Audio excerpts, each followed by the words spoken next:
ያን ፈተና መፍትሄ የሚሰጠው ግን እግዚአብሔርና እግዚአብሔር ብቻ ነው። በዚህ የህይወት ፈተና ብዙዎች ተሰነካክለውበታል። እግዚአብሔር በዛ ጊዜ የሚፈልገው አንድ ነገር ብቻ ነው ከኛ። በስመ አብ ወወልድ ወመንፈስ ቅዱስ አሐዱ አምላክ። ተወዳጆች እንደምን አላችሁ? ይህ ሰዋስው ሚዲያ ዩቲዩብ ቻናላችን ነው። እኔ ዲያቆን ዘሰዋስው ነኝ። በዚህ ዩቲዩብ ቻናላችን ላይ መንፈሳዊ ህይወታችን የሚጠቅሙ መንፈሳዊ ህይወታችን የሚያሳድጉ ትምህርቶችን የምናገኝበት የዩቲዩብ ቻናላችን ነው። ለዩቲዩብ ቻናላችን አዲስ ከሆናችሁ ሰብስክራይብ በማድረግ የዚህ መንፈሳዊ ዩቲዩብ ቻናል ቤተሰብ ሁኑ። ይህን ቪዲዮ ደግሞ ለብዙዎች እንዲደርስ ላይክ በማድረግ ጀምሩት። ዛሬ ከሌሎች ትምህርቶች ለየት ብዬ አንድ በህይወታችን የምናሳልፍበት ወይም ደግሞ በህይወታችን ስናልፍ የሚገጥምን አንድ የህይወት ፈተናና መከራ እንዴትና ከማን ጋር ማሳለፍ እንዳለብን እኔ ካለፍኩባቸው ነገሮች ተነስቼ አንዳንድ ነገሮችን ለማለት ነው ዛሬ የተገኘሁት። ከዛሬ 3 እና 4 ዓመት በፊት በጣም ብዙ ፈተናዎች ደርሰውብኝ ያለፍኩኝና ከነዚህ ፈተናዎች መካከል አንደኛው ደግሞ ዘ ዳርክ ናይት ኦፍ ሶል ወይንም ደግሞ የነፍስ መከራ፣ በነፍሳችን የምንፈተንበት በመንፈሳዊ ህይወታችን ብዙ ፈተናዎች የሚገጥሙን ጊዜ ነበረ። በተለይ ደግሞ ስጋዊ ነገርም መንፈሳዊ ነገራችንንም በብዛት የምንፈተንበት ፈተና ዘ ዳርክ ናይት ኦፍ ሶል ወይም ደግሞ የነፍስ ፈተና ተብሎ የሚጠቀሰው የህይወት ፈተና ነው። ይህ የህይወት ፈተና ማንኛውም ሰው ይገጥመዋል። በዚህ የህይወት ፈተና የማያልፍ አንድም ሰው አታገኙም። በህይወት ዘመኑ በዚህ ፈተና ውስጥ የማያልፍ በዚህ ችግር ውስጥ የማያልፍ አንድም ሰው አይኖርም። ጻድቅም በሉ ኃጥእ፣ ስጋዊም ሆኑ መንፈሳዊ በዚህ የህይወት ፈተና ውስጥ ማንም ሰው የሚያልፍበት የህይወት ፈተና ነው። ማንም ሰው ሊገጥመው የሚችል የህይወት ፈተና ነው። ጌታችን አምላካችን መድኃኒታችን ኢየሱስ ክርስቶስ ለደቀ መዛሙርቱ ወደ ፈተና እንዳትገቡ ትጉና ጸልዩ ከመ ይትበኡ ውስተ መንሱት ነበር ያላቸውና በህይወት ፈተና እንዳንገባ ወደ ህይወት ፈተና ወይም ደግሞ በነፍሳችን አምላካችን ሊያስግድ የሚችል በነፍሳችን በስጋችንም ይሁን በነፍሳችንም ይሁን አምላካችን እግዚአብሔርን ሊያስተው የሚችል ፈተና እንዳንፈተን ወይም ፈተናው እንኳን ቢመጣ በሰላም ፈተናውን ከእግዚአብሔር ጋር ሆነን እንድናልፈው ወደ ፈተና እንዳትገቡ ትጉና ጸልዩ ብሎናል። ፈተናውን ቢመጣ እንድናልፈው ወደ ፈተናውም እንዳንገባ ትጉና ጸልዩ ተብለናል እና በህይወት ፈተና ስናልፍ የሚገጥመን ነገሮች መካከል አንደኛው ይሄ ነው። ዘ ዳርክ ናይት ኦፍ ሶል የሚባለው የህይወት ፈተና ነው። በዚህ ህይወት ማንም የሚያልፍ ሰው የለም እንዳልኳችሁና ፈተናው ደግሞ እንዲቀላል የሚባል ፈተና አይደለም። እርቃናችሁን በቀራንዮ አደባባይ ብቻችሁን የምትቆሙበትና የምትሰቀሉበት የህይወት ፈተና ነው። እናም በዚህ ፈተና ብቻችሁን የምትቆሙበት ዘመድ፣ ወዳጅ፣ ጓደኛ፣ እህት፣ ወንድም፣ እናት፣ አባት የምትሉበት ሳይሆን ብቻችሁን በዚህ የህይወት ፈተና ውስጥ ራሳችሁና ራሳችሁ ብቻ የምትወጡት ከአምላካችሁ ከእግዚአብሔር ጋር ብቻ የምትገናኙበት በጣም ጎበዞች የሆኑ በዚህ የህይወት ፈተና ውስጥ ሲያልፉ ከአምላካቸው ከእግዚአብሔር ጋር በመገናኘት ፈተናውን በሰላም ያልፉታል። አንዳንዶች ደግሞ ራሳቸውን እስከ ማጥፋትም የሚደርሱበት የህይወት ፈተና ይገጥማቸዋል። ማንኛውም ፈተና ግን የማያልፍ የለም። በምድር ሳላችሁ መከራ አለባችሁ ተብለናል። ነገር ግን እኔ ዓለሙን አሸንፌዋለሁና አይዟችሁ ብሏል ጌታችንና በህይወት ፈተናችን ውስጥ ስንኖር ጌታችን አምላካችን መድኃኒታችን ኢየሱስ ክርስቶስ በቀራንዮ አደባባይ ከዕለተ ሐሙስ ጀምሮ የተፈተነው ፈተና አለ። ይህ ፈተና ደግሞ በሰዎች ላይ በጣም በትንሹ ጌታችን አምላካችን መድኃኒታችን ኢየሱስ ክርስቶስ የተፈተነው ለዓለም ሁሉ ቤዛ ለመሆን ነው። እኛም በእንደዚህ አይነት የህይወት ፈተና ውስጥ እናልፋለን። ቅዱስ ጴጥሮስ በመጽሐፍ ይህንን ፈተና አልፎታል። የደረሰበት አምላኩን እስከ መካድ ያደረሰበት የህይወት ፈተና ነው። ይህ ፈተና ወዳጃችሁንና ጠላታችሁን የምትለዩበት ብቻ አይደለም እና አምላካችሁ እግዚአብሔርና እግዚአብሔር ብቻ ትምክታችሁ እንድታደርጉ የሚያስችል የህይወት ፈተና ነው። አንዳንዶች በዚህ ፈተና ከአምላካቸው ከእግዚአብሔር ጋር ሲገናኙበት፣ ሌሎቹ ደግሞ ወድቀው ከእግዚአብሔር የተለዩበትም ሁኔታ አለ። ለምሳሌ ቅዱስ ጴጥሮስንና ይሁዳን ብናነሳ ሁለቱም ለሐዋርያነት የተጠሩ በጌታችን በአምላካችን መከራ ውስጥ ያለፉ በህይወት ውስጥ አብረው ያለፉ ሁለት ደቀ መዛሙርቶች ናቸው።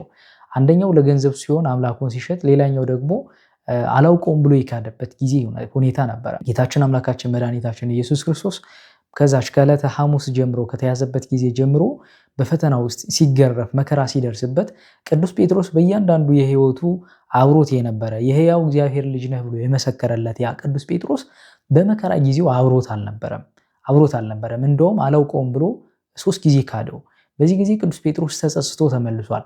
ይሁዳ ደግሞ በመከራው ጊዜ አብሮት ያልነበረ ይልቁንም ደግሞ ለመከራው ምክንያት የሆነ ነበረ እና በህይወት ፈተናችን ውስጥ ቅዱስ ጴጥሮስና እንደ ይሁዳ አይነት ሰዎች የሚፈጠሩበት ነው ይህ የፈተና እንደውም አባቶቻችን ሲሉ ምን ይላሉ? መከራ ይምጣ ወዳጅ እንዳታጣ ይላሉ። ይህ የህይወት ፈተና አምላካችን እግዚአብሔር ጋር ብቻ የሚያገናኘን፣ እርቃናችን ብቻ የምንቆም ብቻችን እንደሆንን የሚሰማን። እንደውም አንዳንዴ በህይወት ፈተናችን በዛ ህይወት በዳርክ ናይት ኦፍ ሶል ወይንም ደግሞ ይህ የነፍስ ፈተና ውስጥ ስናልፍ ምንም ነገር አይታየንም። ተስፋ የሚባል ነገር ይጨልምብናል። የሚታየን አንድና አንድ ነገር ብቻ ነው። ራሳችን እስከ ማጥፋት የሚደርስ ሀሳብ ብቻ ነው። ሁሉም ነገር ባዶ እንደሆነ የሚሰማን። ከ3 ዓመት በፊት እንዳልኳችሁ በዛ ፈተና ውስጥ ሳልፍ የገጠመኝ አንደኛው ነገር ሁሉም ሰው ጣቱን ወደ እናንተ ነው የሚጠቁመው። ብቻችሁን ትቆማላችሁ። ለእናንተ የሚወግን አንድ ሰው አታገኙም። እሱ ትክክል ነው የሚላችሁም ላይሆን ይችላል። ፈተናው ስጋዊም መንፈሳዊም ሊሆን ይችላል። እንደገና ሁሉም ሰው ፊቱን የሚያዞርበት ብቻችሁን እናትም በሉት አባትም በሉት እህትም ወሉት ወንድም ወዳጅ የምትሉት ሰው ሁሉ ፊቱን የሚያዞርባችሁ ጊዜ ነው ያ ፈተና የፈተና ጊዜ። እናም በዛ የፈተና ጊዜ አንዳንዶቹ ከእግዚአብሔር ጋር ሆኖ ከእግዚአብሔር ጋር መከራውን እንዲያቀልላቸው ተንበርከከው እግዚአብሔርን ለምነው ፈተናውን ያልፎታል። አንዳንዶቹ ደግሞ ከእግዚአብሔር ተለይተው ጭራሹንም ወዳልሆነ ኃጢአትና ወዳልሆነ የህይወት አቅጣጫ ውስጥ ይጓዛሉ። ይህ ፈተና ግን ማንኛውም ሰው የሚገጥመው ነው። ብቻችሁን እንዳልኳችሁ ቀራንዮ አደባባይ እርቃናችሁን የምትወጡበት ማንም ወዳጅ ዘመድ የምትሉት ወይም ደግሞ ስሙን ቀሬናዊ መጥቶ መስቀላችሁን የሚሸከምበት የለም። ይህ የእናንተ የመከራ መስቀል ነው። የሁላችንም የመከራ መስቀል ነው። ይህን የመከራ መስቀላችንን ደግሞ ማንም አይሸከምልንም። ራሳችን ብቻ እንድንሸከመው የተፈቀደ በዛ የህይወት ፈተና ውስጥ እናልፋለን። በዚህ ጊዜ ማድረግ ከሚገቡ ነገሮች መካከል አንደኛው ወደ እግዚአብሔር መቅረብ ነው። ብዙዎች በዚህ የፈተና ጊዜያቸው ከእግዚአብሔር በመራቅ ከህይወት ጎዳና ይወጣሉ። ለምሳሌ ኢዮብን ብንመለከት ኢዮብ በጣም ጻድቅ የነበረ በእግዚአብሔር ሕግና ትእዛዝ ውስጥ ያልፈ የነበረ ሰው ነው። ይህ ፈተና ዳርክ ናይት ኦፍ ሶል ወይም ደግሞ የነፍስ ፈተና ደግሞ ማንኛውም ሰው ይፈትነዋል ብያችኋለሁ። ጻድቅም በሉት ኃጥእ መንፈሳዊም ሆነ ስጋዊ ሰው የሚፈተንበት የህይወት ፈተና ነውና ቅዱስ ኢዮብን ስንመለከተው በጣም ጻድቅ የነበረ እንደ እግዚአብሔር ሕግና ትእዛዝ ይሄድ የነበረ ሰው ነበረ። ነገር ግን የገጠመው ፈተና ህይወቱን እስከ ማቁሰል፣ ሰውነቱን እስከ ማቁሰል፣ እንደውም ብቻውን እንዲቀር ሚስቱ እንኳን እግዚአብሔርን ስደበውና ተወው ያለችበት ጊዜ ነበረ። ይህ ፈተና እግዚአብሔር አምላካችሁን የምታዩበት፣ ብቻችሁን ሆናችሁ ወደ እግዚአብሔር የምትቀርቡበት የህይወት ፈተና ነው። ማንኛውም ሰው በዚህ የህይወት ፈተና ውስጥ ያልፋል። ግን እግዚአብሔር ብቻችንን አይተዋልም። እግዚአብሔር በዚህ ጊዜ እፈትንሃለሁ ብሎ ጠላት እንኳን ከፊት ቢቆምበት ያለ እግዚአብሔር ፈቃድ እናንተን አይፈትናችሁም። ፈተናውን ግን ከእግዚአብሔር ጋር እንድታልፉትና ያን ፈተና እንዲያቀልላችሁ ወደ እግዚአብሔር ከተማጸናችሁ ያን ፈተና ታልፉታላችሁ። ከእግዚአብሔር ተለይተን ወደ አልሆነ ጎዳና ከሄድን ግን ከእግዚአብሔርም ተለይተን ህይወታችንም ደግሞ ወዳልሆነ አቅጣጫ እናስኬደዋለን። እና ቅዱስ ኢዮብ ያደረገው አንድ ነገርና አንድ ነገር ብቻ ነው። እግዚአብሔር መልካም ነገርም ሲሰጥ ይመሰገናል፣ መልካም ነገር ሳይሰጥም ደግሞ ይመሰገናል ብሏል። በሁሉም አመስግኑ ሳታቋርጡ ጸልዩ ብሎናል ቅዱስ ጳውሎስ። ነገር ግን የህይወት ፈተና ሲገጥመን ከእግዚአብሔር ሸሽተን ያችን ዳርክ ናይት ኦፍ ሶል ወይንም ደግሞ የመከራችንን ጊዜ የሆነ ቦታ ተደብቀን ማለፍ እንፈልጋለን። ወይንም ደግሞ እገሌ እንደዚህ ሊያደርግልኝ ይችላል በሚል አንድ ትልቅ አባት አለው ሊባልም ይችላል፣ ወደዛ ሰው ሊሄድ ይችላል። ግን ያችን የህይወት ፈተና የሚያሳልፍልንና የሚያሳልፍልን እግዚአብሔርና እግዚአብሔር ብቻ ነው። በዛ የህይወት ፈተና የምናልፍ ሁላችንንም ያን ፈተና መፍትሄ የሚሰጠን እግዚአብሔር ብቻ ነው። ማንም አካል ለዛ ችግሮቻችን ወይም ደግሞ ለዛ ችግራችን መፍትሄ ሊሰጠን የሚችል አንድም አካል አታገኙም። አንድ ሰው እንኳን ወደ እግዚአብሔር ሊያቀርባችሁ ቢችል፣ ለምሳሌ መንፈሳዊ አባታችሁ እንኳን ያን ፈተና እየጸለያላችሁ ወደ እግዚአብሔር ሊያቀርባችሁ ይችላል። ያን ፈተና መፍትሄ የሚሰጠው ግን እግዚአብሔርና እግዚአብሔር ብቻ ነው። በዚህ የህይወት ፈተና ብዙዎች ተሰነካክለውበታል። ያ የህይወት ፈተና ትልቅ በረከት ይዞ የሚመጣ ቢሆንም ግን ብዙዎች ያችን የጭንቅ ጊዜ ማለፍ ተስኗቸው ወደ አልሆነ አቅጣጫ የሚሄዱበት ጊዜ አለ። እግዚአብሔርን ትተው ከእግዚአብሔር ውጭ መፍትሄ ለመፈለግ ይሄዳሉ። ወደ እግዚአብሔር ከመሄድ ይልቅ ከእግዚአብሔር ውጭ መፍትሄ ለማግኘት በሚሄዱበት ጊዜ ጠላት ደግሞ እነርሱን የሚፈልጋቸው ያችን የስቃያቸውን ጊዜ ከእግዚአብሔር ውጭ ሆኖ አሳልፎ መጣል ስለሚፈልግ ያልሆነ መፍትሄ ይዞላቸው ይመጣል እና እቺ ዳርክ ናይት ኦፍ ሶል ወይንም ደግሞ የነፍስ ፈተና፣ የነፍስ ጭንቅ፣ የመከራችን ጊዜ ከእግዚአብሔር ጋር ሆነን ካሳለፍናትና እግዚአብሔርን ተንበርክከን ከለመንነው ያቺ ፈተናችን ብዙ በረከትን ይዛለን ትመጣለች። ነገር ግን ከእግዚአብሔር ውጭ ሆነን ያችን ፈተና ካለፍናት ግን እግዚአብሔርን እናጣለን። ያም ፈተናም ደግሞ ማሸነፍ አንችልም። እግዚአብሔርን የያዘ ሁሉንም ነገር ይይዛል። እግዚአብሔርን ያጣ ግን ማንንም ሊያገኝ አይችልም። እናም ብዙዎች ይችን የህይወት ፈተናቸውን በተለያየ ምክንያት ተደብቀዋት ሊያልፉ ይፈልጋሉ። ማንም ሰው በዚህ የህይወት ፈተና ውስጥ ሲያልፍ ወደ እግዚአብሔር ነው መቅረብ ያለበት እና አብርሃምን ከዘመዶቹ ተለይተህ ውጣ ብዙ ሕዝብ አደርግሃለሁ ሲለው ምንም ነገር አልያዘም ነበር፣ ብቻውን ነበር የወጣው። የህይወት ፈተናችንም ልክ እንደ አብርሃም ባዶአችን የሚያስቀረንና ብቻችን የሚያስቀረን እግዚአብሔርን ብቻ ትምክታችን እንድናደርግ ይፈልጋል። እግዚአብሔር በዛ ጊዜ የሚፈልገው አንድ ነገር ብቻ ነው ከኛ። በሁሉም አመስግኑ እንደተባልን በመከራችን ውስጥ ሆነን እግዚአብሔርን ማመስገን። በዚህ ሰዓት እግዚአብሔርን ደስ እናሰኘዋለን፣ ጠላታችንን ደግሞ እናሳፍረዋለን። የሚገርማችሁ ይህ ዳርክ ናይት ኦፍ ሶል ጠላታችን በብዙ እኛን የሚከስበት በብዙ እኛን የሚያስጨንቅበት ወቅት ነው። እቺ የህይወት ፈተና ማንኛውም ሰው ጋር ትመጣለች። በብዙ ውጣ ውረድ ውስጥ ብዙ ስቃይ የሚያይባት ነው።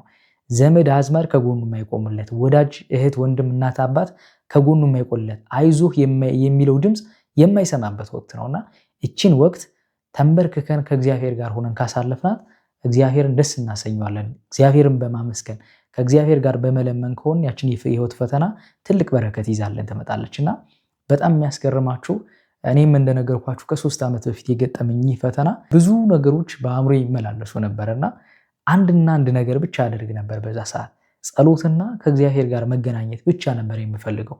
ሁሉም ከሳሳችሁ ነው የሚሆነው በህይወት ፈተናችሁ ወይም ደግሞ በዚህ የጭንቅ ጊዜያችሁ ሁሉም ከሳችሁ እናንተን ለመክሰስ ይቆማል። እናንተን የማይከሳችሁ አንድ አካል ብቻ ነው፣ እግዚአብሔር ብቻ በዝምታ ያልፋችኋል። በመከራችሁ ሰዓት ዝም የሚለን እግዚአብሔር ደግሞ ለኛ ትልቅ ነገር ሊመጣ ስላለው እግዚአብሔር ያን የፈተናችን ጊዜ ዝም በማለት እኛን የተወን ይመስለናል። ግን እግዚአብሔር አንድም ጊዜ እንኳን እኛን ትቶን አያውቅምና በዚህ የህይወት ፈተናችን ውስጥ ስናልፍ አንድ ነገር እንድናደርግ በእግዚአብሔር ስም አሳስባችኋለሁ። ማንኛውም ሰው የህይወት ፈተና አለበት፣ ጭንቅ አለበት፣ መከራ አለበት። ያን መከራውን ደግሞ መፍትሄ የሚሰጠው እግዚአብሔር አምላኩ እንደሆነ አውቆ ከእግዚአብሔር ጋር በመሆን ያን ፈተናውን ከእግዚአብሔር ጋር በመሆን ማሸነፍ ይችላል። ከእግዚአብሔር ውጭ የሆነ መፍትሄ ግን ጊዜያዊ ሊሆን ይችላል። መፍትሄ ሊሰጠን ይችላል፣ ጊዜያዊ መፍትሄ ግን ዘለቄታ የሆነና ከእግዚአብሔር ጋር የሚያገናኝ መፍትሄ ግን አይሰጠንም። እናም በዚህ ወቅት አንድ ነገር እንድታረጉ በእግዚአብሔር ስም አሳስባችኋለሁ።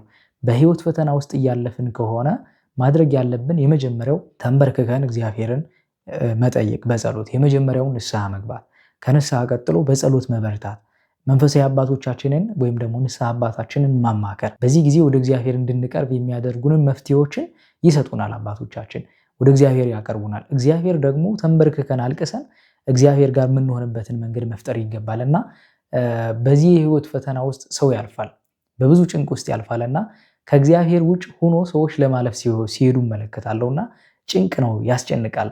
ጌታችን አምላካችን መድኃኒታችን ኢየሱስ ክርስቶስ አባት ሆይ ቢቻልስ እቺ ጽዋ ከኔ ትለፍ ብሏል። ጌታችን አምላካችን መድኃኒታችን ኢየሱስ ክርስቶስ አምላክም ሰው ነው እንላለንና እንደ ስጋው የደረሰበትን መከራ እኛ እንዲህ ብለን እንድንጸልይ ነግሮናል። እቺ ጽዋ ቢቻልስ ከኔ ትለፍ እንድንል አብነት ሆኖ ምሳሌ ሆኖ ጸሎት እንድናደርግ ነግሮናልና ያቺ የህይወት ፈተና ወይም ደግሞ ዳርክ ናይት ኦፍ ሶል የምታስጨንቅ በብዙ ነገር ነፍሳችን የሚጨነቅበት የምናደርገው ጥብብ የሚለን እንደውም ወደ ሞት እስከ መድረስ ሞትን የምንናፍቅበት ጊዜ ቢሆንም ግን እግዚአብሔር አብሮን እንዳለ ሁልጊዜ ረዳታችን እንደሆነ ካሰብን ግን ያችን የጭንቅ ጊዜና ፈተና እናልፋታለን። በተለይ በዚህ ወቅት ማድረግ ከሚገቡ ነገሮች መካከል አንደኛው ተንበርክኮ እግዚአብሔርን ይቅርታ መጠየቅና ንስሐ መግባት ነው። አቤቱ ቅዱስ እግዚአብሔር አምላክ ሆይ እንደ ቸርነትህ እንጂ እንደ በደላችን አይሁን እያለን ተንበርክከን እግዚአብሔር አምላካችንን ለምነን ወደ እርሱ የምንደርስበትና ያን የፈተና ጊዜ ደግሞ እግዚአብሔር እንደ ቸርነቱ እንዲያሳልፈን የምንለምንበት በለቅሶና በእንባ ከእግዚአብሔር ጋር ከሆን ያችን የፈተና ጊዜያችን እናልፋለን።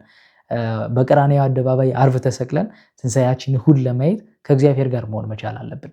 ነገር ግን ከእግዚአብሔር ያልሆነ መፍትሄ ጊዜያዊ ሊሆን ይችላል፣ ግን ዘለቄታዊ መፍትሄዎችን ይዞልን አይመጣምና በህይወት ፈተና ስንፈተን ወይም ደግሞ ያቺ የጭንቅ ጊዜያችንን ከመድኃኔዓለም ጋር በመሆን ቀራንዮ አደባባይ ከእርሱ ጋር ያችን መከራ መሳተፍ ይገባልና ማንኛውም ሰው በህይወት ሲያልፍ ይቺ ፈተና ወይም ደግሞ ዳርክ ናይት ኦፍ ሶል ወይም ደግሞ ያቺ የጭንቋ ጊዜ በህይወት ውስጥ ታያልፋል። ያችን አልፎ ግን የሚመጣው ትንሣኤ ነው። ትንሣኤ ደግሞ ፍስሐ ነው፣ ደስታ ነውና በህይወት ዘመናችን ያችን የጭንቅ ጊዜ ከእግዚአብሔር ጋር በመሆን እናሳልፋት። ማንኛውም ሰው ይገጥመዋልና ብዙ ጥያቄዎች ከሚመጡልኝ ነገሮች መካከል አንደኛው ይህ በመከራ ማለፍና በህይወት ፈተና ውስጥ ማለፍ ነው። እንዳልኳችሁ እኔም በዚህ ህይወት ውስጥ ያለፍኩባቸውን ጊዜዎች አስታውሳለሁና ብቻችሁን የምትቆሙበት ወዳጅ ዘመድ የምትሉት የሚረዳችሁ የሌለ ትምክታችሁን እግዚአብሔር እስክታደርጉ ብቻ የምትፈተኑበት ጊዜ ነውና ትምክት እግዚአብሔር እንደሆነ የምታውቁበት ወዳጅ ማለት እግዚአብሔር ብቻ እንደሆነ የምታውቁበት እግዚአብሔር አምላክ በየትኛውም ጊዜ የማይለወጥ የማይቀየር አምላክ እንደሆነ እውነተኛ ወዳጅ እርሱ እንደሆነ የምትረዱበት የህይወት ፈተና ዳርክ ናይት ኦፍ ሶል ወይም ደግሞ የነፍስ ፈተና ይባላል። በጣም ጭንቅ የሆነ ፈተና የምትፈተኑበት የሚያስጨንቅ መንገዱ ሁሉ የሚጠፋባችሁ ጊዜ ይመጣል። ያን የፈተና ጊዜ ግን የምናልፈው ከእግዚአብሔር ጋር ሆኖ መሆን መቻል አለበት። ከእግዚአብሔር ውጭ ያችን ጊዜ ለማለፍ ብዙዎች በዚህ ፈተና ውስጥ ሲያልፉ ከእግዚአብሔር ውጭ መፍትሄ ለመፈለግ ይፈልጋሉ። መፍትሄ ለማግኘት ይኳትናሉ። ግን መፍትሄውም ሳያገኙ ከእግዚአብሔር ውጭ ሆነው ህይወታቸውን ይበላሻልና ሁልጊዜም በህይወት ፈተና ወይም ደግሞ በህይወት ጉዟችን ፈተና ሲገጥመን ወይም ደግሞ ይህ የጭንቅ ጊዜ ሲገጥመን ትንሣኤያችን ለማየት ከእግዚአብሔር ጋር መሆን መቻል አለብን። ከእግዚአብሔር ጋር በንስሐ ከተመላለስን ወይም ደግሞ በጸሎት እግዚአብሔርን ተንበርክከን ከጸለይ ነው ያችን የመከራ ጊዜ በምህረትና በቸርነቱ ያሳልፍልናል ማለት ነውና እግዚአብሔር አምላካችን ያን የመከራ የጭንቅ ጊዜያችን እንዳይመጣ እርሱ ይጠብቀን። በዚህ ፈተና ውስጥ ያለንም ሁላችንም ደግሞ እግዚአብሔር አምላክ የኛንም ትንሣኤ ያሳየን። አቤቱ ቅዱስ እግዚአብሔር አምላካችን በአንድ ልጅህ በጌታችን በአምላካችን በመድኃኒታችን በኢየሱስ ክርስቶስ በእርሱ ያለ ጽን ክብር ለአንተ ይገባል። ከእርሱም ጋር ከመንፈስ ቅዱስም ጋር ትክክል የሚሆን ዛሬም ዘወትርም ለዘላለሙ አሜን። ይቆየን። ይህን ቪዲዮ ለሌሎች ወገኖቻችን ሼር እናድርግ።